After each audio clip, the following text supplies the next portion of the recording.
Он сам от тебя отказался, бросил, оставил, также и предал. А что теперь? А теперь он горько жалеет. Теперь он на расстоянии следит за тобой.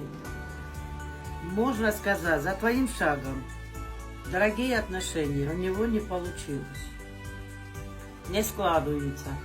Он думает только о тебе и называет твоим именем других. Ты снися ему, заставляешь его сердце сжиматься от боли. Он страдает от собственной ошибки, которую он поздно осознал. И скоро он проявится. Не выдержит, попросит прощения.